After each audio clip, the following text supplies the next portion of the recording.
AG ನ್ಯೂಸ್ಗೆ ಸ್ವಾಗತ.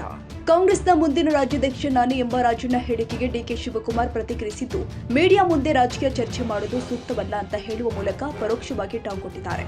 ಈ ಬಗ್ಗೆ ಮಾತನಾಡಿದ ಅವರು, ಸಂಪುಟ ಬದಲಾವಣೆ ಬಗ್ಗೆ ಚರ್ಚೆ ಇಲ್ಲ, ಮೀಡಿಯಾ ಮುಂದೆ ರಾಜಕೀಯ ನಡೆಯಲ್ವಾ? ಈಗಾಗಲೇ ರಾಜ್ಯಾಧ್ಯಕ್ಷ ಸ್ಥಾನಕ್ಕೆ ರಾಜಣ್ಣ, ಸತೀಶ್ ಜಾರಕಿಹೊಳಿ ಮುಂತಾದವರು ಪೈಪೋಟಿಯಲ್ಲಿ ಇದ್ದಾರೆ ಎಂದು ಮೀಡಿಯಾದಲ್ಲಿ ತೋರಿಸಿದ್ದಾರೆ. ಆದರೆ ಈ ಬಗ್ಗೆ ಮೀಡಿಯಾ ಮುಂದೆ ಚರ್ಚೆ ಮಾಡುವುದು ಸೂಕ್ತವಲ್ಲ ಎಂದಿದ್ದಾರೆ. ಸಿಎಂ ಸಿದ್ದರಾಮಯ್ಯ ಹಾಗೂ ಡಿಸಿಎಂ ಡಿಕೆ ಶಿವಕುಮಾರ್ ಅವರ ದೆಹಲಿ ಪ್ರಯಾಣ ಹೈಕಮಾಂಡ್ ಮೀಟಿಂಗ್ ಬಗ್ಗೆ ತೀವ್ರ ಕುತೂಹಲ ಮೂಡಿಸಿದ್ದು, ಇದೀಗ ಈ ಬಗ್ಗೆ ಡಿಕೆ ಶಿವಕುಮಾರ್ ಪ್ರತಿಕ್ರಿಯಿಸಿದ್ದು, ಸಂಪುಟ ರಚನೆ ಬಗ್ಗೆ ಯಾವುದೇ ಮಾತುಕತೆ ನಡೆಸುವುದಿಲ್ಲ ಎಂದಿದ್ದಾರೆ. ನಾವು ಹೈಕಮಾಂಡ್ ಜೊತೆ ಸಂಪುಟ ಸಭೆಯ ಬಗ್ಗೆ ಮಾತುಕತೆ ನಡೆಸುವಂತಹ ಸಂದರ್ಭ ಉದ್ಭವವಾಗಿಲ್ಲ. ಕೇವಲ ಒಂದೇ ಸೀಟು ಇರೋದ್ರಿಂದ ಈ ಬಗ್ಗೆ ಯಾವುದೇ ಚರ್ಚೆ ನಡೆದಿಲ್ಲ ಎಂದು ಹೇಳಿದರು. ಅದೇನು ಅಂತಂದ್ರೆ ಸಂಪುಟ ವಿಸ್ತರಣೆ ಅನ್ನೋಂಥ ಸಂದರ್ಭ ಉದ್ಭವ ಹಾಗೆ ಇಲ್ವಲ್ಲ, ಒಂದೇ ಒಂದು ವೇಕೆನ್ಸಿ ಇದೆ ಅಷ್ಟೇ. ಅದನ್ನೇನಾದ್ರು ತುಂಬ್ತೀರಾ? ತುಂಬುವಂಥದ್ದು ಇನ್ನ ಚರ್ಚೆ ಏನು ನಡೆದಿಲ್ಲ. ಮೊನ್ನೆ ಖರ್ಗೆ ಅವ್ರನ್ನ ಭೇಟಿ ಆಗಿದ್ರಿ ತಾವು, ಇದೆಲ್ಲ ಮಾತುಕತೆ ಆಗಿದೆ ಅನ್ನೋಂಥದ್ದು. ನಾನು ನೋಡಿ ಖರ್ಗೆ ಅವರಿಗೆ ಭೇಟಿ ಮಾಡಿದ್ದು ಕಾಂಗ್ರೆಸ್ ಪಕ್ಷಕ್ಕೆ ಮಹಾತ್ಮ ಗಾಂಧೀಜಿಯವರು ಕಾಂಗ್ರೆಸ್ನ ನಾಯಕತ್ವ ವಹಿಸಿ 100 ವರ್ಷ ಆಗಿದೆ. 26ನೇ ತಾರೀಕು 27ನೇ ತಾರೀಕು 28ಕ್ಕೆ ನಮ್ಮ ಇದಿದೆ, ಕಾಂಗ್ರೆಸ್ ಸಂಸ್ಥಾಪನಾ ದಿನಾಚರಣೆ ಇದೆ.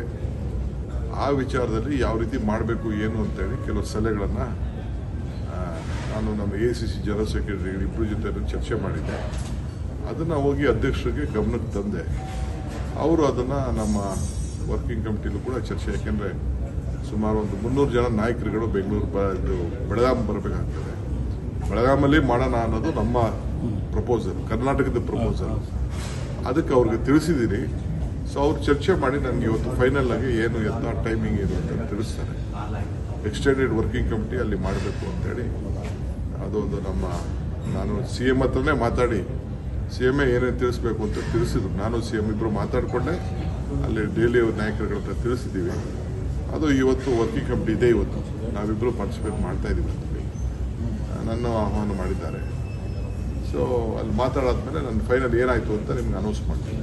ಮತ್ತು ಇನ್ನೊಂದು KPCC ಅಧ್ಯಕ್ಷರ ಬದಲಾವಣೆ ಕೂಗು ಬರ್ತಾ ಇದೆ. ಮತ್ತು ನಾನು ಅನ್ನುವಂಥ ಆಕಾಂಕ್ಷಿಗಳು ಜಾಸ್ತಿ ಆಗ್ತಾ ಇದ್ದಾರೆ.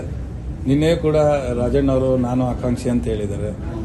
ಜಾರಕಿಹೊಳಿ ಅವರು ಪ್ರಸ್ತಾಪ ಆಗಿದೆ ಹೆಸರು. ಮೀಡಿಯಾಲಿ ಯಾವತ್ತೂ ರಾಜಕೀಯ ನಡೆಯಲ್ಲ. ಮೀಡಿಯಾಲಿ ಯಾರು ರಾಜಕಾರಣ ಚರ್ಚೆ ಮಾಡೋಕ್ಕೆ ಯಾರಿಗೂ ಸೂಕ್ತ ಅಲ್ಲ, ಯಾವ ಪಾರ್ಟಿಗೂ ಸೂಕ್ತ ಅಲ್ಲ. Thank you. ಕನ್ನಡಿಗರ ಮೆಚ್ಚಿನ ನಿಮ್ಮ AJ 24/7 ನ್ಯೂಸ್ ಕನ್ನಡ ವಾಹಿನಿ ಇದೀಗ ಟಿವಿಯಲ್ಲಿ ಲಭ್ಯ. ಒಂದು ವೇಳೆ ನೋಟಿಸ್ ಕೊಟ್ಟಿದ್ರೆ ವಾಪಸ್ ತಗೋತೀವಿ.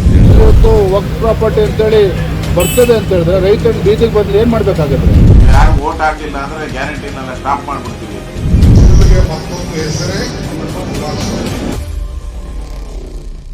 ಕರ್ನಾಟಕ ಮತ್ತು ದೇಶ ವಿದೇಶ 360 ಡಿಗ್ರಿ ಸುದ್ದಿ ಹಾಗೂ ಉತ್ತರ ಕರ್ನಾಟಕ, ಬೆಳಗಾವಿ, ಬಾಗಲಕೋಟೆ, ಧಾರವಾಡ, ಹಾವೇರಿ, ಗದಗ, ಬಿಜಾಪುರ ಜಿಲ್ಲೆಯ ಕ್ಷಣ ಕ್ಷಣದ ವಿವರವನ್ನ ಪಡೆಯುವುದಕ್ಕೆ AJ 24/7 ನ್ಯೂಸ್ ಕನ್ನಡ ವಾಹಿನಿಯನ್ನ ಲೈಕ್ ಮಾಡಿ, ವಿಡಿಯೋಗಳನ್ನ ಶೇರ್ ಮಾಡಿ, ಕಮೆಂಟ್ ಮಾಡುವ ಮೂಲಕ ನಮ್ಮ ವಾಹಿನಿಗೆ ಸಹಕಾರ ನೀಡಿ ಮತ್ತು ಚಾನೆಲ್ ಅನ್ನ ಸಬ್ಸ್ಕ್ರೈಬ್ ಮಾಡಿ.